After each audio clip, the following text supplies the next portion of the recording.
La République des immunités, celles de Matata Pognon ont été déjà levées, l'opposant a été condamné, celle de Joseph Kabila levée également. On attend toujours les débuts des poursuites et celle d'une autre personnalité qui se fait appeler opposant tantôt, mais un grand soutien de Félix Tshisekedi, le ministre de la Justice Constant Mutamba, est en passe d'être levé. Entre-temps, dans l'est du pays, l'ancien président de la République a fait ce qu'il avait dit qu'il ferait.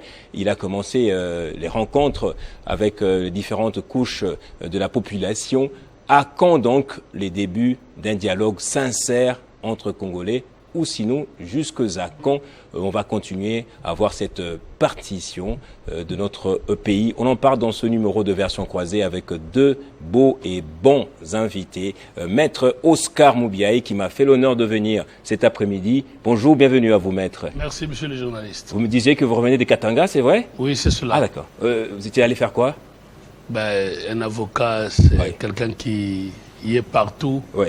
Pour les intérêts de ses clients.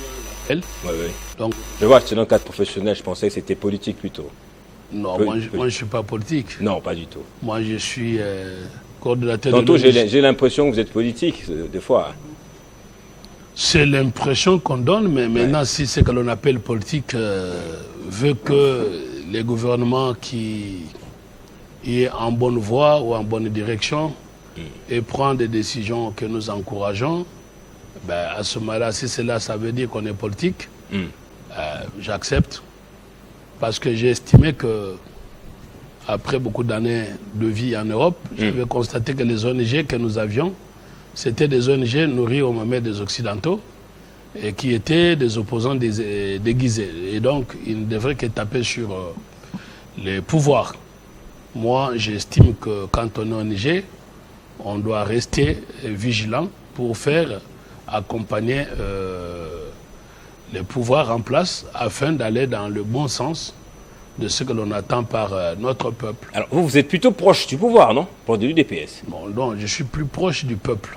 Du peuple. On le saura en tout cas d'après les analyses que vous allez nous fournir. En face de vous, il revient ce jeudi encore, Jean-Pierre Bélessi, avocat également, communicateur de Joseph Kabila et du PPRD également. Merci d'être là. Bonjour.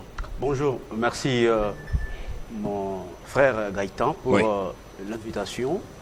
Je voudrais, par cette même occasion que vous me donnez en tout cas, saluer tous les téléspectateurs de cette grande émission. Et je profite pour vous informer que vous avez des téléspectateurs qui sont fidèles, qui vous suivent depuis la cité de Lokutu. Je ne sais pas si vous connaissez cette cité-là. Je suis dans la Chopo, notamment M. Jures Ambaka, notamment pour Elongangue, qui sont des fidèles de cette émission. En tout cas, je ne finirai pas... Qui s'attendent à la construction de la prison ou pas, de Kisangani? Bon, nous ne savons pas véritablement si ce gouvernement, c'est la priorité de la ville, de la province de la Chopo. Plus particulièrement dans la ville de Kisangani, parce que la priorité aujourd'hui, elle est tout autre. La priorité de Kisangani, c'est notamment le courant. La priorité de Kisangani, c'est notamment l'eau. Alors, lorsqu'on ne sait pas prioriser les choses, c'est très dangereux. La prison, on aurait dit qu'on est en train de construire, on veut construire, j'allais dire, une maison d'arrêt dans la ville de Kisangani. Pour quelle finalité, mon cher ami? Et pourtant, les priorités de Boyomé et Boyomé sont là sur la table, en fait. Donc, je voudrais en finir pour saluer très respectueusement le président national de mon parti, son Excellence Joseph Kabila Kabange, à qui je souhaite un bienvenue sur la terre de nos ancêtres. Je le salue là où il est présentement dans la ville de Goma. Je ne finirai pas en tout cas ça saluer également le professeur docteur Emmanuel Raman Chadari. Une fois de plus, merci pour l'invitation. Merci beaucoup Jean-Pierre Bélessi. J'aimerais qu'on revienne sur un sujet qui devient un peu désuet de plus en plus, c'est la condamnation de Matata Pognon. On en a longuement parlé ici, mais je n'ai pas encore entendu l'avis d'un spécialiste comme vous, Maître Oscar Moubiaï. Est-ce que la levée de ses immunités ainsi que sa condamnation ont été faites selon les règles de l'art, d'après vous, Maître? Oui, écoutez, nous saluons cette condamnation pour laquelle nous nous sommes battus ici devant vous et partout dans tous les micros, parce que nous considérions qu'il était impensable et inadmissible que dans un pays, on trouve les voleurs sans prison et que les mal ne soient pas punis. Surtout quand il s'agit de deniers publics, donc de l'argent du contribuable congolais. Et donc, la Cour a rendu l'arrêt que nous saluons et que ça a été dans le respect de toutes les lois et qu'il n'y a eu aucune violation de la loi. C'est pour ça que nous saluons le courage de monsieur le président de la Cour constitutionnelle, Dieudonné Kamuleta, ainsi que tous les juges de la Cour constitutionnelle qui ont pris cette décision salutaire malgré les pressions. Merci beaucoup. Ça, c'était personnel. En tout cas, je voulais bien vous entendre. Vous voulez dire quelque chose par rapport à ça? Oui, en tout cas, très rapidement. On en a parlé la semaine passée. Oui, allez-y. Je voudrais quand même, lorsque on applaudit aujourd'hui l'arrestation, soit la condamnation des Matata, que cela aille aussi dans tous les sens. Comment ça? Il ne faudra pas qu'il y ait une politique de deux poids et deux mesures, soit une justice à double vitesse. Parce que les camps de détournement des deniers publics au sein des unions sacrées sont les gens. Voyez-vous, je voudrais bien que ceux qui ont déjà détourné de l'argent, qui sont d'ailleurs dans les cas plus flagrants aujourd'hui, en l'occurrence, soient également arrêtés. Mais pourquoi aujourd'hui, ceux qui sont au sein de l'union sacrée ne sont pas arrêtés, soit condamnés? Mais je voudrais mentionner qu'un élément ici, c'est que, vous savez que il y a, je l'ai toujours dit, il y a un vide juridique là-dessus. Moi, je pense que Maître ne me contredira pas là-dessus. Parce que la Constitution dit que la Cour constitutionnelle est un juge pénal du président de la République, mais également du Premier ministre. Mais le problème, c'est qu'il s'agit de quel Premier ministre? Un Premier ministre qui est en fonction, soit un ancien Premier ministre. Voilà, c'est-à-dire qu'il faudra peut-être combler ces vides-là. Parce que Matata, aujourd'hui, il est condamné comme un ancien Premier ministre. Et pourtant, la loi n'a pas dit express verbis qu'il s'agissait d'un ancien Premier ministre. Donc là aussi, il y a un petit problème. Mais aussi, vous savez que cette même affaire avait été déjà jugée devant la Cour constitutionnelle, sous Kamuleta. La Cour s'était déclarée incompétente. Voulez-vous dire? C'est ça la vérité, n'est-ce pas? Non, avant c'est Kamuleta. Kalouba, pardon, ouais. Excusez-moi, c'est lapsus. Sous Kalouba. Mais la Cour s'était déclarée compétente. Pourquoi? Parce que la Cour s'est dit qu'on n'a pas su préciser s'il s'agit d'un Premier ministre en fonction, soit d'un Premier ministre. C'est ça aussi les droits, mon cher Ami Gaïtan. Moi, je pense que, comme je l'ai dit tantôt, il ne faudra pas que la justice fonctionne à double vitesse. Nous voulons que ceux qui ont détourné de l'argent, notamment dans les projets 100 jours, parce qu'aujourd'hui d'ailleurs, tout le monde est dehors, dans les projets Tuer les Gelous, tout le monde est dehors. Vous prenez dans les dossiers lampadaires et forages, ils sont dehors. Pourquoi, lorsqu'il s'agit des opposants, il y a une certaine célérité dans le traitement des dossiers? C'est ça qui nous intrigue un peu plus. Avez-vous aussi cette impression que c'était une justice sélective où on voulait rendre des comptes à un opposant, Matata Ponyo l'a dit à maintes reprises, parce que j'ai refusé d'adhérer à l'Union sacrée de la nation. À chaque fois, on faisait ressusciter justement cette affaire de Boukan Alonso. Mais écoutez, c'est le propre, il est avocat, c'est le propre des prévenus ou des délinquants de pouvoir se défendre. C'est avec même les mensonges. Vous savez que les mensonges est admis à la justice. Donc quand vous dites que... De parjure et... Quand vous dites que M. Matata considère que, évidemment mensongèrement, qu'il aurait refusé d'adhérer à l'Union sacrée, c'est pour ça qu'il y a eu des poursuites. Le procureur général, près de la Cour constitutionnelle, lui avait répondu, droit dans les yeux, que non, c'était lui-même, M. Matata, qui avait saisi l'inspectorat des finances pour déclencher l'enquête. Et comme souvent, la révolution mange toujours ses propres enfants. Et comme souvent les délinquants ont une fuite en avant, il avait pensé qu'en ayant dénoncé le fait et qu'il allait y échapper. Et ça l'a rattrapé. Et donc il n'y a pas là une initiative. Donc criminologiquement c'est justifiable, c'est compréhensible. Parce que les criminels reviennent toujours sur le lieu du crime. Oui, oui. Et donc les criminels, les premiers suspects, il est avocat, il le sait, les premiers suspects c'est un plaignant. Ouais. C'est le plaignant qui arrive pour dénoncer, c'est peut-être lui le premier suspect. Un voleur qui sort. C'est ce qui lui est arrivé. Un voleur qui sort, il vient de voler, il va commencer à dire Kanga Mouibi pour empêcher qu'on l'interpelle. Mais alors, quand il dit qu'il y a beaucoup d'autres détourneurs, en tout cas, pris en flagrant délit même, qui sont ici à Kinshasa en train d'errer ça et là, être dans le gouvernement, écoutez, ils sont dans le gouvernement également, que répondez-vous à ça? C'est un argument inopérant. J'ai mis en place l'ONG État des droits en marche pour que des cas comme celui de Matata ne restent pas impunis comme beaucoup d'autres. Maintenant, un criminel ou un délinquant financier ou un voleur qui vient... Parce que nous avons beaucoup de voleurs de la République. Et moi, je me bats contre les voleurs de la République. Un voleur qui viendrait vous dire que, ben, écoutez, nous sommes 10, pourquoi vous m'arrêtez moi tout seul? Cet argument ne repose sur rien. On vous arrête un, jusqu'à ce qu'on attrapera tous les 10. Donc dire que pourquoi on prend un et non pas les deux autres, non, la justice va à son rythme. C'est déjà heureux et louable qu'on prenne un. Mais sous le régime Kabila qui défend, vous avez des cas qui sont les gens pour détournement de l'argent des SNL.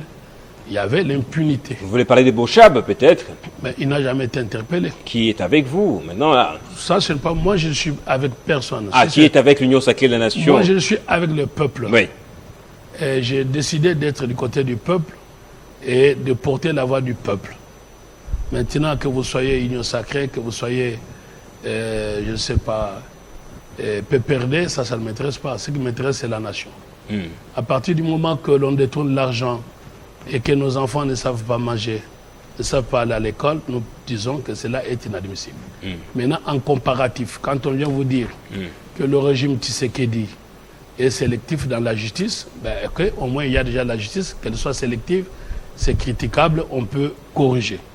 Il y a un grand monsieur, un ancien juge qui a dit en France, hein, ne faites pas confiance en la justice de votre pays.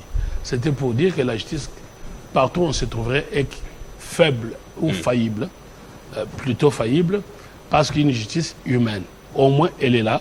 C'est pour ça que nous disons état de droit en marche. On se met debout, on balbutie, on tombe, et on va marcher. Et on va courir. À la fin, je vous donnerai la parole pour nous parler un tout petit peu de votre organisation État de droit en marche. J'aimerais en savoir un peu plus. Maître Jean-Pierre Bélessi, oui. L'Union sacrée nous fait assister à un vrai jeu démocratique. Maintenant, là, il y a un réquisitoire contre un ministre du gouvernement appartenant à l'Union sacrée, ou plutôt proche du président de la République, Constant Moutamba. Les débats se font au niveau de l'Assemblée nationale. Si ces immunités sont levées, il va être déféré devant son juge naturel. N'est-ce pas là une preuve qu'on n'a pas une justice sélective, d'après vous? Bon, en fait, bien avant ça, mon cher Mengaïta, je voudrais un tout petit peu revenir sur ce qu'a dit mon co-débatteur lorsqu'il parle qu'il a mis en place une ONG d'état de droit, c'est ça, je ne me trompe pas. État de droit en marche. État de droit en marche, mais je voudrais aussi que vous puissiez savoir que état de droit signifie le respect des textes. État de droit signifie le respect de la procédure. Vous êtes un juriste, vous êtes avocat, vous savez très bien que, vous savez, la procédure en droit, elle est sacrée. Voyez-vous, lorsque Matata Ponyo acquiert de nouvelles immunités, la procédure serait aussi qu'on puisse demander, n'est-ce pas, à l'Assemblée nationale de lever soit ses immunités. Parce qu'il a reçu là et notre statut. Voyez-vous? Donc c'est ça aussi le droit, mon cher co-débatteur. Mais aussi l'état des droits. Moi je pense que dénoncer c'est bien, mais agir c'est mieux. Parce que, je l'ai dit tantôt ici, que lorsqu'il s'agit de détournement au sein de l'Union sacrée, il y a un silence radio. Mais je vous parle d'un membre du gouvernement. Je vais en venir, il n'y a pas de souci là. Celui-là même qui a initié des mesures contre Joseph Kabila. Je parle par rapport à ce que mon co-débatteur venait de dire. Oui. Il faut plutôt aussi demander à ce que ceux qui détournent de l'argent au sein de l'Union sacrée puissent également être poursuivis. C'est simple que ça. Mais lorsqu'il y a des détournements au sein de l'Union sacrée, apparemment vous gardez le silence radio. Je voudrais vous voir aussi, n'est-ce pas, dénoncer tous les cas de détournement qui sont constatés au sein de l'Union sacrée. Pour revenir à votre question, s'agissant de lever des immunités qui sont attendues en tout cas. Oui. Mais déjà, mon cher ami, je ne voudrais pas aborder cette question-là sous l'angle juridique, pas du tout, parce qu'on n'aura pas de solution là-dessus, mais seulement aborder cette question sous l'angle politique. Parce que ce qui est vrai, évident, c'est que détourner au sein de l'Union sacrée, c'est normal. On vient de normaliser, j'allais dire, les détournements au sein de l'Union sacrée. Lorsque Moutamba constate qu'il y a ceux qui volent, ceux qui détournent, il n'y a aucune sanction contre eux, pourquoi pas lui? Voyez-vous, je l'ai dit tantôt ici, que c'était quoi la priorité de la construction d'une maison d'arrêt à Kisangani? Je ne vois pas. Voyez-vous? Donc c'était une manière tout simplement de vouloir détourner de l'argent dans la caisse de l'État. Tout simplement. Merci. Parce que, je l'ai dit, la priorité à Kisangani, c'est notamment le courant. Moi, je ne peux pas, en tout cas, faire une analyse sur ce qui se passe dans l'Union sacrée, parce que ce qui est vrai, c'est que... Merci beaucoup. C'est donc un ministre du gouvernement national qui est mise sur la sellette, qui peut être condamné. Je pense que c'est du spectacle. Une autre preuve que ce n'est pas une justice orientée. C'est du spectacle. Merci beaucoup. L'Union sacrée nous a habitués à la spectalisation, au spectacle, de la chose publique. Merci beaucoup. On peut aujourd'hui lever ses limites. Et la suite, ça serait quoi? Kamira avait été condamné. Voyez-vous, il est où aujourd'hui? C'est les temps qui me durent plus. Merci, Jean-Pierre Bélessi. On va prendre un autre sujet rapidement. Dans ce qui se passe. Merci beaucoup. Ça concerne toujours la levée des immunités. Joseph Kabila est effectivement à Goma. Ça fait quelques jours. Il a même commencé les rencontres qu'on appelle consultations avec... il a rencontré récemment, c'était les membres des organisations religieuses.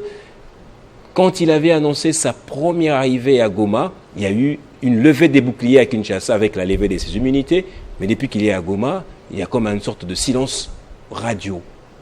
Comment interprétez-vous tout ça?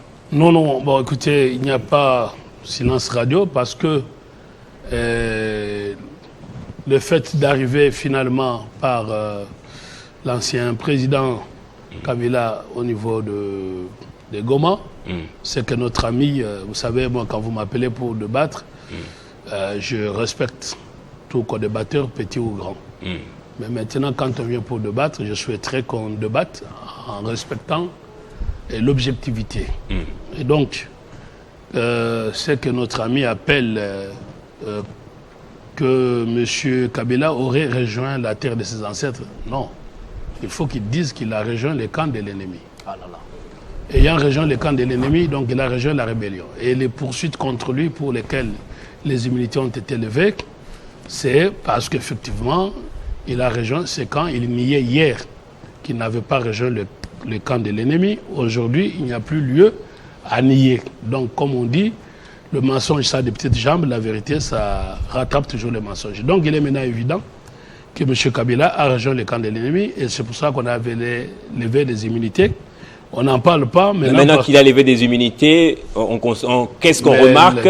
C'est juste des points de presse, c'est des répliques individuelles de chaque membre du gouvernement, etc. La célérité judiciaire est où, en fait? La justice a maintenant les mains libres et la justice poursuit désormais le prévenu Kabila. Maintenant, vous savez que les poursuites judiciaires, c'est un caractère inquisitorial, donc secret. Et Kabila doit être rassuré que la justice va finir par mettre la main sur lui, même s'il se cache derrière la rébellion. Donc, il n'y a pas lieu de commencer à faire des conférences de presse ou crier au micro que la justice est à tel niveau ou tel autre. Tout ce que nous pouvons demander à notre justice, c'est de faire par tous les moyens tout ce qui est de son pouvoir, de mettre la main sur M. Kabila. Dernière question, avant d'accorder la parole à Jean-Pierre Bélessi. Est-ce que c'est que attendent ou veulent les Congolais maintenant là? Non, qu'est-ce que veulent les Congolais? Les Congolais veulent une seule chose. C'est d'abord la paix. La paix et le pain. Et la paix et le pain. Sans pain, il n'y a pas la paix. Sans paix, il n'y a pas non plus le pain. Et donc, je souhaiterais que vous m'accordiez ce petit temps parce que j'ai l'impression que notre ami en prend un peu plus. Donc, très rapidement, j'ai dit que la paix, c'est pour raison de la paix que M. Kabila est aujourd'hui poursuivi parce qu'il trouble la paix des Congolais. Ça, c'est la première chose. Deuxième chose... Il trouble la paix des Congolais. Expliquez ça un peu plus, s'il vous plaît. Mais quand on va dans la rébellion, Kabila est le chef de rebelles. C'est vous qui le dites, hein? Non, moi je ne le dis pas, on constate. Il est à Goma. On avait vu aussi les prêtres catholiques et les protestants, les pasteurs notamment, à Goma. Ils n'étaient pas pour autant des chefs des rebelles. Déjà, ils ne s'y étaient pas installés. Deux, les catholiques, nous avons déjà indiqué qu'ils faisaient le relais du discours de la rébellion en soutane et que vous avez d'autres membres de la rébellion en costume et que le chef de l'État avait déjà dit que le patron de la rébellion, c'était Kabila, aujourd'hui, c'est une évidence. Ce n'est plus discutable. Donc, il est venu confirmer ce que le chef de l'État avait déjà dit. C'est pour cela qu'on ne peut pas laisser un ancien président, et c'est intolérable et inacceptable, aller faire la rébellion. C'est pour ça qu'il est poursuivi. Maintenant, sur la priorité de Congolais, on vous dit, je suis désolé de constater qu'il y a un avocat qui ne connaisse pas l'intérêt d'une prison. L'intérêt d'une prison, c'est pour faire respecter l'ordre public. Et donc, s'il n'y a pas de prison, il n'y aura pas l'ordre public. Il y aura la sécurité généralisée. Et donc, s'il n'y a pas la sécurité, il n'y aura pas les paix, il n'y aura pas les écoles, il n'y aura pas l'électricité, il n'y aura pas tout ce que vous voulez.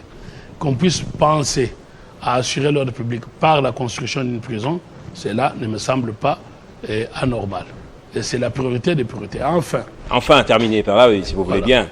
Vous voyez que je suis concis et précis. Oui, allez-y. Donc, enfin, quand notre ami avocat vient vous dire, concernant le cas de Matata, ou que sais-je, qu'il y aurait eu violation des textes, donc nous disons qu'il n'y a pas eu... Parce qu'il aurait acquis de nouvelles immunités en tant que député national. Non, parce qu'il le confond totalement. Quand les poursuites sont déjà les immunités, l'autorisation est demandée avant d'engager des poursuites. Quand les poursuites sont engagées, on n'est pas tenu de demander une nouvelle autorisation en tenant compte de changement de statut. À ce moment-là, on changera tout le temps. Et puis, quand on dit demander d'autorisation, c'est devant le parquet pour être poursuivi. Or, quand Matata change le statut, les dossiers étaient déjà devant le juge. Et devant le juge, c'est déjà terminé la phase de poursuite. Merci. Il n'est pas demandé au juge de demander l'autorisation. De ce côté-là, M. Kamere n'a pas été bien conseillé. Merci. Et enfin... Oh, ça c'est un deuxième enfin. Vous aurez la parole pour dire ce deuxième enfin, si vous voulez bien, maître, s'il vous plaît. Jean-Pierre Bélessi, j'ai relu encore avant l'émission les 12 propositions de Joseph Kabila, notamment arrêter la guerre, rétablir l'autorité de l'État, restaurer la démocratie. Il y a quelque part où c'est écrit réconcilier les Congolais. C'est peut-être pour ça qu'il a commencé les consultations, mais je voudrais bien savoir comment il va réconcilier les Congolais s'il ne consulte que ceux qui sont dans une seule partie de la République. Mon cher ami Gaïta, une fois de plus, merci pour la parole. Avant de répondre concrètement à votre question, permettez-moi d'abord de féliciter les discours qu'avait tenu son Excellence Joseph Kabila Kabange. Je n'ai jamais vu... Alors, vous voulez avoir la réaction de Maître Oscar? Oui, permettez-moi. Un Kabila aussi calme, un Kabila aussi serein. Vous sentez la sagesse qu'il dégage. Vous sentez l'intelligence qu'il dégage. Vous sentez du charisme qu'il dégage. C'était nostalgique quand même de le revoir parler. Pas du tout, pas du tout. C'est cela véritablement de valeur d'un homme d'État, d'un père de la nation. Ça, c'est du point de vue forme de ces discours-là. En ce qui concerne le fond, je pense que Joseph Kabila, son discours, c'est un discours rassembleur, unificateur, face justement aux divisions créées par ces régimes, du fait de l'institutionnalisation du tribalisme comme un mode de gouvernance. Mais l'installation à Goma ne va pas justement précipiter, envenimer ou enraciner ces divisions ou pas? Pas du tout. Je pense que vous avez d'ailleurs posé la question à votre invité, que lorsque les évêques rencontrent Corneille Nangaa, il n'y a pas eu de problème. Lorsque M. Tshisekedi rencontre le 1-23 via sa délégation à Doha, ça ne pose pas de problème. Lorsqu'il s'agit de Joseph Kabila, il y a un problème. Pourquoi? Joseph Kabila, c'est un acteur politique majeur, je dis majeur dans ce pays. Il a géré ce pays pendant 18 ans. Écoutez bien son discours. Il dit face aux difficultés que traverse le peuple congolais, face à la misère, face à la pauvreté, à l'insécurité, criant aujourd'hui sur toute l'étendue du pays. Il ne peut pas rester en silence. Il a décidé de venir participer d'une manière ou d'une autre à la résolution de cette crise-là. où seraient les problèmes? Le discours de Kabila n'est pas un discours belliqueux. Pas du tout. Joseph Kabila, c'est un acteur de paix. Parce qu'en fait, déjà, Joseph Kabila, c'est pas sa première fois d'assister, soit de vouloir résoudre ce genre de crise. Il a résolu ce genre de crise depuis longtemps, toujours. Voyez-vous? Donc c'est un faux débat. Mais je pense que déjà... pas au niveau national qu'il le fait, notamment. Mais il a fait appel s'installer à Goma, Goma, c'est pas toute la République. Mais il a fait appel à tout le monde qui voudrait bien le... Ou soit il s'est dit, en raison de la levée des immunités, j'ai été auto-exclu de Kinshasa. Non, pas du tout. Je commence les consultations là où je serai bien accueilli. Ou encore, il est le chef de la rébellion, comme l'a dit Maître Oscar. Non, pas du tout. Ce sont là des supputations. Vous savez, déjà, en ce qui concerne la levée de ces immunités, je pense que mon co-débatteur, c'est un avocat que j'ai beaucoup d'estime.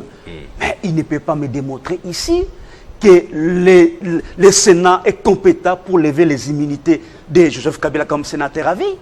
Nous l'avons dit, que Joseph Kabila n'est pas un sénateur comme tous les autres. C'est un statut purement à caractère honorifique.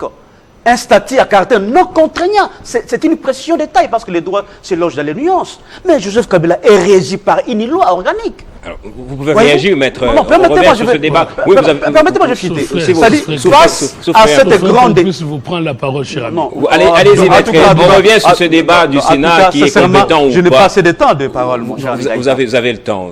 Le débat sera équitable, ne vous en faites pas. Allez-y. Allez-y, maître Oscar. Il y a un problème sérieux dans la lecture de notre constitution de la loi par, curieusement, un professionnel du droit qui est l'avocat. L'article 107 est clair là-dessus. Et puis 104, toujours est-il qu'on s'est dit quoi? On veut se réfugier derrière les mots pour dire que Kabila ne serait pas un sénateur comme tout autre. Très bien. Si nous admettons cet argument, ce qui voudrait dire que Kabila pourra être poursuivi sans qu'il y ait nécessité de demander la levée de ses immunités parce qu'on est en train de dire qu'il n'en a pas. Je ne vois pas un avocat qui va aller plaider pour un prévenu, mais il dit que Kabila n'est pas sénateur élu, il est sénateur à vie. En conséquence, ce n'est pas le Sénat qui doit pouvoir lever ses immunités. C'est ce que vous dites? Oui. Répondez, c'est ça? Oui, mais il y a une procédure qui est prévue dans la loi. Oui. Permettez-moi, il y a une procédure qui est prévue justement dans la loi organique du 16 juillet 2018. Permettez-moi. Pas du 16, du 26. Du 26. Mais oui. Je connais la loi. Permettez-moi, oh là là. Mais c'est moi qui avais la parole. Non, mais il m'a dit de répondre. Il répond rapidement et vous aurez la parole. Parce qu'il y a une loi qui régit le statut de tous les anciens chefs de l'État élus. Oui. Que dit la loi dans son article 8? Oui. Il dit que lorsqu'un... Permettez-moi s'il vous plaît. Oui, lorsqu'un ancien président de la République commet une infraction en dehors de ses fonctions, bien entendu, la procédure, je l'ai dit tantôt ici, qu'on doit la procédure est sacrée. C'est le Congrès. Qui doit voter deux tiers de membres, justement. Voilà. C'est ce qui est prévu également dans la loi. Mais pourquoi est-ce qu'on veut faire fi de toutes les lois, mon cher ami? Donc c'est pourquoi nous disons... Il ne faut pas faire dire à la loi ce qu'elle ne dit pas. Mais l'article... Mais laissez-moi vous répondre. Je peux vous le lire. Oui, il est là. Laissez-lui de lire l'article. Je demande qu'il lit mal l'article. Non, pas du tout. Lisez cet article 8. Permettez-moi, je le lis, ça y est ici. L'article 8, oui. Avant de lire 8, il faut lire 7. Oui. Parce qu'on ne peut pas comprendre 8 sans 7. Bien sûr, il y a une corrélation, bien entendu. Il y a une corrélation, très bien.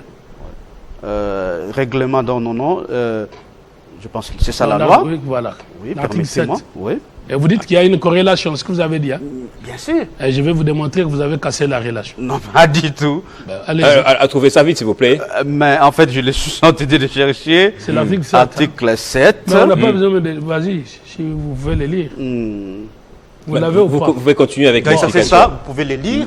Merci beaucoup. Oui. Entre-temps, maître, vous pouvez poursuivre avec l'explication. Il non, dit, article 7, oui. Tout ancien président de la République élu jouit de l'immunité des poursuites pénales. Voilà.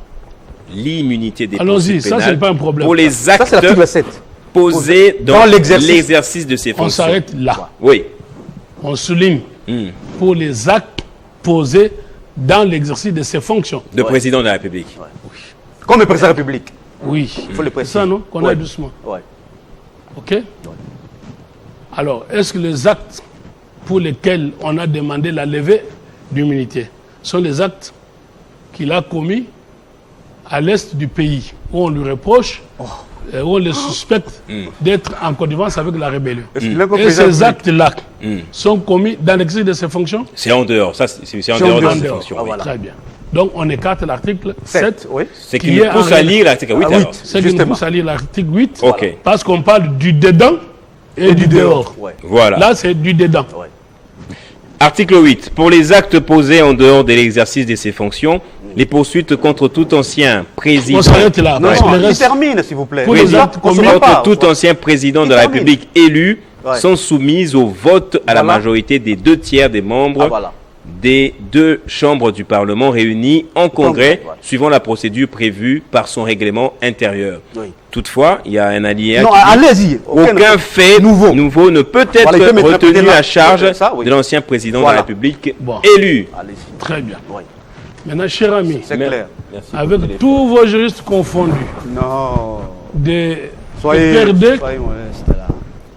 Vous avez parlé de la modestie quand même dans la parole. En fait. On est très modeste. Non, pas du tout. S'il vous plaît, maître, vous n'avez pas la parole. Maître Jean-Pierre Bélessi. Allez, qui peut parler. Monsieur Jean-Pierre Bélessi. On analyse. L'article, on analyse, il faut maintenant analyser correctement. Ah oui, allez-y. Pas en tordant la loi. L'article 8, qui est le pendant de l'article 167 de la Constitution, parle de actes commis en dehors. Nous soulignons bien en dehors. Mais ces actes-là sont commis en dehors, dans l'avenir ou dans le passé. Parce que vous avez une loi qui est mise en place pour protéger les anciens présidents. N'est-ce pas? Et les anciens présidents sont protégés par cette loi, non pas pour les actes qu'ils allaient commettre quand ils ne seront plus présidents, mais pour les actes qu'ils auraient commis quand ils étaient présidents, après leur fonction. Après leur fonction, on regarde les actes commis pendant les fonctions et les actes commis en dehors des fonctions pendant qu'ils étaient au pouvoir. C'est pas possible. Vous comprenez? Or, les actes de Goma sont commis après le pouvoir. Donc, alors, le dedans et le dehors dont il est question dans ces 2 articles combinés, c'est pendant l'exercice de ses fonctions. Pendant qu'il était au pouvoir. Pendant qu'il était au pouvoir. Après son pouvoir. C'est-à-dire qu'il peut avoir des infractions commises en tant que président, mais ou soit des infractions commises dans sa maison, par exemple, avec des personnes ordinaires, mais en tant que président de la République. Vous avez très bien compris. Ok. Pendant que le président de la République est président de la République, il peut commettre les infractions dans l'exercice de ses fonctions, ou même par exemple, les délits d'initié. C'est quoi les délits d'initié? C'est une information privilégiée qu'il accorde aux entrepreneurs, aux investisseurs. Voilà, il a eu une information privilégiée que l'État congolais aura besoin de construire des autoroutes. Comme président, il le sait. Il va créer une société pour que cette société-là rafale le marché. Ça, c'est une infraction commise pendant l'exercice. Maintenant, il y a une infraction commise en dehors de l'exercice de ses pouvoirs. Il fait venir M. Zakaria Bababaswe, comme on le dit, il les gifle. Ça n'a rien à voir avec son pouvoir. D'accord? C'est une infraction commise en dehors de l'exercice du pouvoir. Est-ce qu'on est bien d'accord là? Non. Bon, attendez. C'est faux. Mais parce que déjà, la loi parle des anciens présidents de la République. C'est ça l'intitulé de la loi. J'en ai fini. Il faut qu'on se mette d'abord d'accord là-dessus. La loi, c'est pour les anciens présidents de la République élus. Écoutez, il faut les préciser. Bon, j'étais en train de vous faire comprendre les choses pour qu'on apprécie le vocabulaire dans ou en dehors. Donc les faits reprochés à Joseph Kabila ne sont pas concernés par ces 2 articles. Je vais vous les démontrer tout de suite. Et j'en ai fini dans une seconde. La loi de 2018 portant statut des anciens présidents ne régit pas les actes que ce président vont aller commettre dans l'avenir, mais c'est pour les actes que le président ont commis dans leur statut de président. Alors, je vous le démontre. En un mot. Je vous démontre. Oui. Je vous le démontre en un mot. Lisez l'exposé des motifs de cette loi. Qu'est-ce qu'elle dit? Lisez l'exposé des motifs. L'exposé des motifs dit ceci. Pour garantir que le président en fonction se cramponne au pouvoir parce qu'ils ont peur qu'en ayant quitté le pouvoir, qu'ils soient poursuivis. Pour garantir leur sortie, c'est ça? Pour garantir qu'il n'y ait pas de poursuite oui. en tenant compte par rapport à la vengeance ou à la revanche. C'est comme ça qu'on a mis cette loi en place pour garantir les actes. Oui. C'est en cela, si vous permettez, elle lui parle beaucoup, c'est en cela que on dit les actes commis en dehors. Et les actes qui sont commis en dehors, c'est par exemple maintenant, il commet un acte à Goma. Cet acte-là est commis en dehors, mais il est commis pas comme un ancien président. C'est en dehors de en dehors. Il est commis. Vous avez compris. Je vous ai bien compris. Ce n'est pas un acte. C'est l'en dehors de l'en dehors. Bon, voilà, c'est là. Donc, vous comprenez, vous distinguez les actes commis par l'ancien président Permettez-moi dans l'exercice de ses fonctions et en dehors de ce quand il frappe sa femme. Oui. OK? Oui. On ne peut pas le poursuivre. C'est pour ça que l'article 167 dit tous les actes commis par le président sont suspendus jusqu'à la fin du mandat. Oui. Et c'est après la fin du mandat que ces actes en dehors reprennent leur cours pour être poursuivis. Je vais commencer. Et il est poursuivi devant quelle juridiction? Vous avez dit je vais commencer là où il a fini. Lorsque un président de la République frappe sa femme, il faudra que lorsqu'il quitte le pouvoir, que les congrès puissent se réunir. C'est ça, j'entre dans sa logique. Non, c'est que vous permettez-moi s'il vous plaît. Oui. C'est-à-dire que les congrès puissent se réunir pour lever les immunités de Joseph Kabila parce qu'il avait frappé sa femme. Ça reste vous voyez comment est-ce qu'on est en train de tordre la loi, mon cher ami. C'est extrêmement vrai. Mais ça reste quand même de poursuite, permettez-moi s'il vous plaît. C'est technique ça, mon cher ami. Moi, je pense que c'est ce que je voulais d'ailleurs dire lorsqu'on lit l'exposé des motifs. Parce qu'on dit le fait précède les droits. Pourquoi est-ce qu'il y a la mise en place de cette loi? C'est parce que, comme il a dit, qu'il y a beaucoup de chefs d'État africains qui ont peur. Qu'après avoir exercé le pouvoir, et lorsqu'ils quittent, qu'il y ait des poursuites judiciaires. C'est ça l'essence de la mise en place de cette loi. C'est pourquoi il est écrit que dans l'exercice, parce que lorsqu'on est élu président de la République, on n'a pas une autre fonction à exercer. On a la fonction du président de la République. Sinon, vous risquez de tomber dans les coups des régimes des incompatibilités. Permettez-moi, s'il vous plaît. Oh là là. Dans les régimes des incompatibilités. Dans son discours, il n'a pas fait allusion à toutes ces choses-là. Il a cité les noms de personnes. Ça a étonné beaucoup de Congolais. Nous savons que c'est un acharnement contre sa personne. Nous savons que nous sommes dans la dictature. C'est ça. Alors pourquoi on doit... il peut revenir sur ça, mon cher ami? Pas du tout. Je pense que la quête essence de cette loi, c'était justement de protéger tous les anciens président de la République élus, parce que nous voulions bien entendu qu'il y ait le renforcement de la démocratie dans notre pays, parce que nous avons voulu en San City... On va se perdre. Parce que je peux le rencontrer sur ce moment, sinon on va faire les non, permettez-moi. C'est juste dans son propos. Vous pouvez le rencontrer afin qu'il s'il vous plaît, je lui donne juste un mot, il va continuer. Oh là là, vous allez continuer. Est-ce que je peux terminer? Je vous donne les mots pour que vous enchaînez. Non. C'est pour que vous continuez. Je dis ceci, en un mot pour le relancer. Il dit clairement, très bien, que si M. Kabila venait à frapper sa femme, il est un non-sens, n'est-ce pas, qu'on puisse réunir les congrès pour ça. Oui. On est d'accord. Dans l'exercice de ses fonctions, bien entendu, comme vous l'avez dit. Suivant l'article 8, oui. Est-ce qu'on est d'accord là-dessus? Non, d'abord, suivant l'article 8. Je vous prends au mot. Selon l'article 8, pour une infraction commise en dehors de fonctions. L'exemple pris. Mais lorsqu'on est président de la République, on a d'autres fonctions à exercer que celle du président de la République. Non, il n'est plus président. Non, mais finalement, qu'est-ce que vous dites?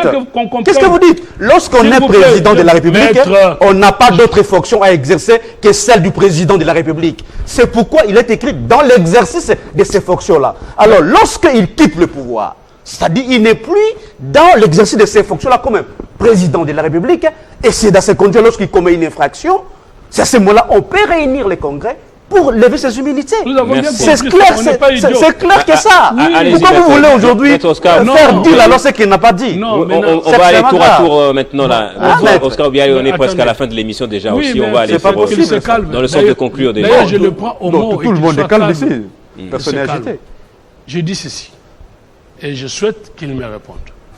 Si l'on a bien compris son propos, si un ancien président, en dehors de l'exercice de ses fonctions, c'est-à-dire quand il n'est plus président, il venait à frapper sa femme. C'est une infraction, non? Violence sur la femme. Il n'est plus président, il frappe sa femme. Doit-on réunir les congrès? C'est ce que vous voulez dire. Mais c'est ce que j'ai dit ici. C'est ce que j'ai dit. Donc vous avez dit on ne peut pas réunir les congrès pour ça. Non, j'ai dit lorsqu'il commet plutôt une infraction dans l'exercice de ses fonctions. Non, en dehors. Non, vous avez dit. Nous sommes sur un dehors. Vous avez dit. Alors, oubliez ce que je dis. Vous voulez séparer. Non, non. Merci, vous merci. voulez séparer. Spilessi estime que, en tant que président en exercice, il n'a que cette fonction-là. Oh, c'est tout ça. ce qu'il commet, c'est toujours d'après l'exercice de ses fonctions. Ou dans l'exercice. On parle de quelle fonction? On parle de quelle fonction d'abord? Moi, quand je parle. On parle de quelle fonction, M. Gaëtan? Essayez de sécuriser le débat. On parle de la fonction président de la République. On parle de cette fonction-là. Merci, Jean-Pierre Bélès. On ne parle pas de notre fonction. Écoutez. C'est pas possible. Nous parlons de l'ancien président de la République. On est bien d'accord. Et quand on est ancien président de la République, on n'exerce plus les fonctions présidentielles. C'est un ancien, donc ce n'est plus de fonction. Il n'est plus en fonction. Maintenant, je lui pose la question. Un ancien président de la République qui n'est plus en fonction, quand il frappe sa femme, c'est une infraction. Oui. Dans l'exemple qu'il a donné. En tant qu'ancien président de la République, M. Kabila frappe sa femme aujourd'hui, comme ancien président de la République. Doit-on réunir, selon l'article 8, dans son entendement, doit-on réunir les congrès ou pas? C'est ça ma question. Allez-y, mais en fait, lorsqu'il y a cousin blessé, ce n'est pas au congrès d'aller s'auto-saisir soit de cette infraction-là. C'est peut-être la femme qui doit aller porter plainte. Et quand la femme... Mais c'est ce que j'ai dit. C'est ce que j'ai dit. Quand la femme porte plainte pour que le parquet poursuive, on aura recours à l'article 8 pour que les congrès se réunissent et qu'on lève les immunités ou pas. Mais c'est ce que vous avez dit. Je vous pose la question. Mais c'est ce que vous avez dit. J'ai dit quoi? Vous avez dit que lorsqu'il commet une infraction dans l'exercice de ses fonctions. Non, dans l'exercice. On est en dehors de ses fonctions. Non, il y a une petite nuance là-dessus. Non, parlons d'en dehors. S'il vous plaît. S'il vous plaît. Le débat est intéressant. Non, vous voulez mélanger les deux. C'est-à-dire, selon ses propos... Restons dans son casus là. Oui, je ne refuse pas. Oui, en dehors de ses fonctions, il frappe sa femme. Qu'est-ce qui arrive? Non, je vais y arriver. Je sais le piège là où il veut aller. Mais seulement, mon cher ami, il veut aujourd'hui mettre les deux fonctions ensemble. C'est-à-dire quoi? Monsieur, alors c'est moi qui avais la parole. S'il vous plaît. S'il vous plaît. Je lui avais posé la question. Vous avez la parole. Je vois la réalisation me faire signe calmement. Non, vous avez la parole. Je lui ai posé la question pour que je puisse conclure. Il termine son idée. Non, il avait le problème se pose pour ce terme-là. Parce que, mon cher Gaïta, nous parlons ici de la fonction président de la République. Nous parlons de l'ancien président. Oui, non, parce que vous dites qu'il peut commettre une infraction dans l'exercice de ses fonctions. Non, je parle d'en dehors. Alors vous me faites dire ce que je ne dis pas. C'est ce que vous avez dit. Monsieur le journaliste, il est de mauvaise foi. Non, je ne suis pas de mauvaise foi. C'est un piège. Non, alors vous avez vu. Mais répondez quand même. Même si Kabila frappait sa femme et que sa femme portait plainte, selon l'article 8, on doit le laisser poursuivre en justice. Il faut le congrès et les 2 tiers de voix. Bien sûr. Ah, d'accord. Ok, il a dit oui. Allez-y, continuez. Bien sûr. Donc, voilà. Alors, non, mais monsieur, alors, mais vous pouvez vous taire ou quoi? Allez-y. Vous avez vu comment il a souffert? C'est moi qui fais la modération, alors, s'il vous plaît. mais juste alors, protégez-moi. Voilà l'arrogance. Bon, ça contribue au débat un tout petit peu. C'est un débat contradictoire, monsieur. S'il vous plaît, maître, vous n'avez plus la parole, maître Jean-Pierre Bélès. Alors, merci. Donc, nous retenons, sans qu'il ne soit nécessaire, à m'étendre, et je ne vois pas comment, moi, je peux continuer à réfléchir avec quelqu'un qui s'est dit avocat, non, monsieur, qui estime que nous ne sommes pas là quand un ancien président... Je ne suis pas ici en qualité d'un avocat. Quand un ancien président... Je ne suis pas là en qualité d'un avocat. Quand un ancien président... Vous devez être respectueux. Frappe sa femme, on doit dépenser des millions des contribuables congolais. Mais c'est selon votre analyse. Pour réunir le congrès afin de lui enlever oh là là, c'est votre analyse. J'étais en train de lui démontrer. L'article 8 c'est ça le piège que vous avez dans quel cas? Voilà. L'article 8 ne s'applique que dans quel cas? Dans le cas des actes que... Alors, moi j'ai une question pour vous aussi. Quels sont ces actes-là? Si, durant l'exercice de ses fonctions, il frappait sa femme et qu'il y ait des poursuites par après, on va recourir à quoi? On ne recourt pas au congrès. Non. Oh, mais c'est ce que vous avez dit. C'est ce que vous avez dit, ça y est, dans votre mais puisque vous ne m'écoutez pas. Il y a ceci. Vous avez donné l'exemple de délit d'initié. Ça, c'est dans l'exercice de ses fonctions. Quand il frappe sa femme maintenant, dans l'exercice de ses fonctions, l'article 8 ou pas? Laissez-moi moi-même m'exprimer. Nous disons ceci. nous avons un président de la République en fonction. Vous voulez qu'on change de nom? On peut prendre Bill Clinton, si vous voulez bien, puisqu'il y a eu l'affaire Monica. Monica, c'est palpable. Si vous voulez bien, on peut changer de nom. Si vous permettez que je puisse m'exprimer, j'ai peu de temps. Donc, j'ai dit ceci de manière claire et limpide. Nous avons le cas du président de la République en fonction. Ces cas ne nous occupent pas maintenant. Enfin finalement, je suis venu l'accompagner. S'il vous plaît, maître, on écarte ce cas-là. On écarte ce cas-là. Et nous avons le cas de l'ancien président, qui n'est plus président, qui n'est plus en fonction, c'est pour ça qu'on l'appelle ancien. Il est régi par une loi des anciens présidents, comme le thème l'indique. Là où je diverge avec lui, à l'article 8 de cette loi, il y a une procédure qu'ils interprètent mal, où on dit ceci, que pour poursuivre, selon eux, l'ancien président, il faut qu'on réunisse les congrès. Moi, je dis non, ce n'est pas la compréhension. C'est pour ça qu'on a dit les fonctions commises en dehors des fonctions. Ça veut dire comme maintenant, l'acte de rébellion de M. Kabila, c'est commis en dehors. Autant qu'on ne peut pas réunir les congrès pour poursuivre M. Kabila, mais la loi les prévoit. Autant qu'on ne peut pas. Mais la loi les prévoit. Merci, maître. La loi les prévoit. Voilà, si vous chutez dans 30 secondes. La loi les prévoit. Je chute dans 30 secondes. OK. Autant qu'on ne peut pas réunir les congrès pour les actes, comme maintenant les cas de rébellion, commis en dehors de fonctions, en disant que quand vous prenez l'exposé des motifs, comme je vous l'ai expliqué, cette loi, comme on dit, la loi des anciens présidents, a été prise en place pour régir les actes qui avaient été commis dans le passé. Pas dans le futur. Pas dans le futur. Merci, maître. Parce que la loi... Merci beaucoup, maître. Merci. Je vous ai retiré la parole. Mais vous ne m'avez pas répondu quand j'ai posé la question de savoir s'il avait frappé sa femme en tant que président de la République. Il aurait fallu demander au Sénat de lever les... C'est lui qui a vous réponds tout de suite. Il aurait fallu recourir. C'est lui qui a donné cet exemple-là. Mais vous allez je vous le réponds tout de suite. C'est une seconde. Pour justement, pour des raisons d'équité, c'est au tour de Jean-Pierre Bélès d'avoir la parole maintenant. On ne va pas s'éterniser là-dessus, malheureusement. Moi, j'ai les sentiments que c'est un article, ou plutôt une loi qui est floue. Certains disent que c'est anticonstitutionnel. Mais on va y revenir. J'ai ma question de départ, à laquelle vous n'avez pas encore répondu. Le fait pour l'ancien président de la République de consulter dans l'Est du pays et ne pas être en mesure de rencontrer certains de ses compatriotes ici, à l'Ouest, n'est-ce pas là un vrai faux dialogue, peut-être une vraie fausse consultation pour lui? Non, vous avez suivi les discours de... Comment l'interpréter alors? Non, vous avez suivi les discours de M. Kabila. Lorsqu'il dit tantôt qu'il soutient la démarche des évêques. Parce qu'en fait, on peut tout initier. Doha, je ne sais pas, Nairobi, je ne sais pas, Togo, tout ça. Mais lorsque les Congolais n'arrivent pas à se parler entre eux, c'est une perte perdue en fait. C'est pourquoi Joseph Kabila est rentré. Et la motivation principale, c'est qu'on ne peut pas admettre que dans ces pays ici, que l'on puisse faire fi de toutes les lois. C'est extrêmement grave. C'est pourquoi dans les 12 points, il dit qu'il faut d'abord commencer par arrêter, arrêter la guerre. Ah non, la dictature. Avant d'arrêter la guerre. Oui, je crois qu'il a parlé d'arrêter la guerre. Il préfère qu'on n'arrête pas la guerre. Non, d'abord la dictature. Avant la guerre, donc.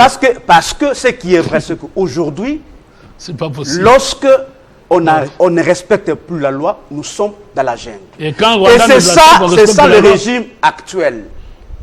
Et vous vous souvenez justement de ce que nous avons connu dans ces pays. D'ailleurs, juste comme l'a rappelé. Ce que nous avons connu dans ces pays, c'est les assassinats de Rossi Mukendi. On a brûlé les gens vifs. C'est les charnières. Est-ce que vous pouvez me dire qui a tué, il s'appelle qui, Cheriba Okende? Vous pouvez me dire, c'est lui qui a tué Juge Yanni? Vous pouvez me dire, c'est lui qui a tué Delphi Kaimbi? Vous pouvez me le dire, monsieur? Ça, on ne connaît pas encore. Ah, voilà. Mais c'est qui a tué les militants de... Voilà. Qui a tiré au Rossi Mukendi, on l'a vu tirer. Voilà. Vous comprenez? Voilà, maintenant. Donc, vous ne pouvez pas nous donner des leçons là-dessus. Vous comprenez? Ce qui est vrai et évident, c'est que nous devons faire un effort pour chasser la dictature dans ce pays. Monsieur, ce qui nous occupe, c'est l'agression du Rwanda contre le Congo. Mais l'agression, elle est due à quoi? Alors, Jean-Pierre Belessi. Qu'est-ce qui a fait que le Rwanda nous agresse? Lorsque vous signez les accords avec Paul Kagame, lorsque vous signez les accords avec le 1-23, Kabila était là? Et donc l'agression est justifiée. Je ne dis pas qu'elle est justifiée. Ouais, voyez-vous? Mais le problème, c'est le respect des accords que vous avez signés avec Rwanda Kagame. Nous attaque du fait des violations des accords. Mais donnez-nous les raisons pour lesquelles le Rwanda nous agresse. C'est quoi les raisons? Il n'y a aucune raison. Voilà, il n'y a aucune raison. Jean-Pierre Belessi, dernière question avec vous. Est-ce que vous vous posez au moins la question de savoir ce que veulent les Congolais? Oui. C'est cela, notamment. Mais les Congolais veulent à ce que, la paix puisse être rétablie, parce que ce qui est vrai, c'est qu'aujourd'hui, la question de l'insécurité se pose sur toute l'étendue du pays. C'est une réalité, c'est une évidence. Vous allez dans les grands nord, l'insécurité elle est criante. Vous allez dans les grands Katanga, l'insécurité elle est criante. Vous allez dans la grande orientale, l'insécurité est criante. Dans les Bandundu, ici à Kinshasa, l'insécurité est criante. Le Congolais veulent que le prix des denrées alimentaires puisse, n'est-ce pas? Merci. Alors, il nous reste 1 minute. Dernier tour de table, 30 secondes, 30 secondes pour la conclusion. De vue du peuple congolais s'améliore. Bien, vous avez la parole. Je ne saurais pas vous relancer avec une question, sinon ça serait long. Mais au moins, Kabila a commencé au moins à consulter. Ici à Kinshasa, il n'y a pas tendance à aller voir les opposants. Une vraie consultation, on ne voit pas ça. Il faut ne pas prêter oreille aux consultations. Il n'a ni pouvoir ni qualité de consulter. Donc, sans objet. 2, j'aurais souhaité que notre ami... Mais les évêques l'ont fait. Il usurpe quoi? Il fait de l'usurpation. Écoutez, les évêques sont des hommes de l'Église. Oh là là. Les pasteurs, ils ont quelle qualité? Peuvent aller là où ils veulent pour prêcher. Ils peuvent prêcher même les rebelles. Ils peuvent prêcher les criminels. OK? Ouais. Kabila n'est pas un prédicateur. Kabila n'a aucune fonction. Kabila, c'est un individu comme vous et moi. Voilà. Fut-il ancien président. Voilà. Conséquence, il est poursuivi aujourd'hui pour avoir rejoint les camps. Avez-vous des preuves de tout ce que vous La preuve maintenant, il est à Goma. Oh, mais est-ce que Goma n'est plus... Il doit être regardé rebelle. Vous aurez la parole, Jean-Pierre Belessi. Jean-Pierre Belessi, dire aujourd'hui que le Goma n'appartient plus, n'est-ce pas, à la République parler, si vous voulez parler sans être interrompu, n'interrompez plus, s'il vous plaît. Kabila est libre d'aller là où il veut. Jean-Pierre Belessi, si vous ne voulez pas être interrompu, n'interrompez plus, s'il vous plaît. Je suis au regret de constater une émotion qui n'a pas sa place ici devant vous. Donc, j'étais en train de dire que Kabila doit être regardé comme un rebelle qu'il est, et un rebelle n'a pas de négociation à entreprendre. C'est vous qui le dites. 3, je constate, et je n'ai jamais vu un avocat au monde qui estime que quand on a frappé sa femme, quand on pose les actes de rébellion, qu'on puisse réunir les congrès pour être... C'est vous qui le dites, c'est pas moi. Et donc, l'exemple est venu de vous. En conclusion, dans ce que j'ai dit, parce que je ne peux pas discuter avec un monsieur comme ça. Non. Moi également, ça serait la première dernière fois. Avec cette arrogance que vous avez. S'il vous plaît. S'il vous plaît, s'il vous plaît. S'il vous plaît, Jean-Pierre Belessi, s'il vous plaît. S'il vous plaît, s'il vous plaît, s'il vous plaît, s'il vous plaît. Dans conclusion, je dis n'importe quoi. Je constate, quand on parle du discours de M. Kabila, nulle part, il n'a condamné l'agression rwandaise dans notre pays qui a entraîné beaucoup de victimes. Vous le prenez au mot, il parle comme Nanga. En désignant le régime de Kinshasa, il dit régime de Kinshasa. Mais nous n'avons qu'un seul régime qui est à Kinshasa. Dire régime de Kinshasa, c'est supposer qu'il y a un autre régime. Donc, quand vous prenez ces gens dans leur discours, comme lui de sa bouche, ne sortira jamais la condamnation de l'agression de notre pays. Au contraire, il entend en justifier. Un homme qui justifie l'agression de notre pays par une violation quelconque de... D'accord. Nous allons condamner pour avoir quel résultat. Merci beaucoup. Jean-Pierre Belessi, vous avez la parole. Mais je suis un peu dérangé par les propos que vous venez de dire tout à l'heure là, en disant n'importe quoi sur un plateau de télévision. C'est pas très élégant, c'est pas très beau à entendre en tout cas. Non, s'il vous plaît. Il dit des bêtises sur ma personne. Non. Oui, c'est ça la vérité. Ne dites pas bêtises. Répondez-lui directement avec des mots quand même, si vous voulez bien, mais pas dire bêtises et n'importe quoi, s'il vous plaît. Allez-y, 30 secondes. Non, ce qui est vrai, c'est que Joseph Kabila est libre de rentrer dans ce pays, parce que ce qui est vrai, c'est que c'est un Congolais comme tous les autres, mais seulement il veut la paix dans ce pays. Joseph Kabila a une expérience notoire dans ces domaines sécuritaires. Et si aujourd'hui il est parti dans l'est du pays, c'est parce que justement c'est cette partie qui pose problème. Alors je ne vois pas un Congolais qui rougirait de voir Kabila à l'est du pays, alors qu'il a précisé ses intentions, c'est-à-dire aller voir les Congolais qui sont là-bas et voir comment on peut trouver la solution à la crise qui traverse notre pays. D'ailleurs, moi je pense que les Congolais allaient applaudir la démarche de Kabila. Mais lorsque je vois certains disent que c'était rebelle, tout ça, ça nous présenter la moindre preuve qui atteste que Kabila c'était rebelle, c'est un raisonnement pratiquement trop bas. Merci. Merci beaucoup Jean-Pierre Bédessi, communicateur de l'ancien président de la République, membre du PPRD. Merci. En face de vous, c'était maître Oscar Moubiaï, avocat au barreau de Lille, mais aussi avocat ici à Kinshasa. Merci d'être intervenu. Je ne suis pas avocat au Congo. Au Congo, non. Alors, avocat qui a quand même des bras longs, qui a des marchés un peu partout dans le monde. Merci à vous deux d'être passés et j'espère qu'après l'émission, on aura le temps de discuter calmement en homme républicain, en tant que des compatriotes d'une même nation. Merci à vous également de votre fidélité. Version croisée revient dimanche à 18h. Sinon, on se retrouve le jeudi prochain. Si vous voulez nous réécouter et resuivre en différé, allez sur notre chaîne YouTube Banamboka Congo. C'est la chaîne de Télé 50 sur YouTube. Au revoir.